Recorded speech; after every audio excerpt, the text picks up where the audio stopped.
Sanand GIDC police સ્ટેશનમાં ધક્કા ખાઈ નિરાશા બાદ આખરે મૃતકના પરિવારે એસપી કચેરીએ ન્યાયની કરી રજૂઆત। અમદાવાદ ગ્રામ્ય સાણંદ જીઆઈડીસીની વિસ્તારમાં થયેલા જીવલેણ અકસ્માત કેસમાં પીડિત પરિવારે ન્યાયની માંગ સાથે ગ્રામ્ય એસપી ઓમપ્રકાશ જાટની મુલાકાત લીધી છે। પરિવાર દ્વારા પોલીસ કાર્યવાહી પર લગાવ્યા ગંભીર આક્ષેપો। પરિવારના જણાવ્યા મુજબ 26 માર્ચ મેલાસણ પાટિયા નજીક થયેલા અકસ્માતમાં ખુશાલભાઈ સેનવા ગંભીર રીતે ઇજાગ્રસ્ત થયા હતા અને બાદમાં તેમનું મોત થયું હતું।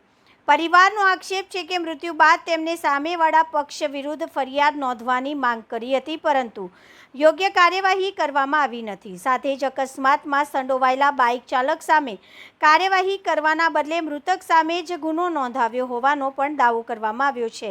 આ મામલે પરિવારે ગ્રામ્ય એસપી સમક્ષ રજૂઆત કરી ન્યાયની માંગ કરી છે। બીજી તરફ એસપી દ્વારા સમગ્ર મામલે કાયદેસર અને નિષ્પક્ષ તપાસ કરવાની ખાતરી આપવામાં આવી હોવાનું પરિવારનું કહેવું છે। હાલ સમગ્ર મામલે પોલીસ તપાસ ચાલુ છે અને સત્તાવાર તપાસ પૂર્ણ થયા બાદ જ હકીકતો સ્પષ્ટ થઈ શકશે। વિરમગામ તાલુકાના ઘોડો ગામનો રહેવાસી 25/3 મારા પપ્પાનો એક્સિડન્ટ થયો હતો મેલાસણા ચોકડી પર પાટીએ। એ દરમિયાન મારા પપ્પાના 3 મહિના હોસ્પિટલમાં સારવાર દરમિયાન 8 તારીખે એમનું મૃત્યુ થયું।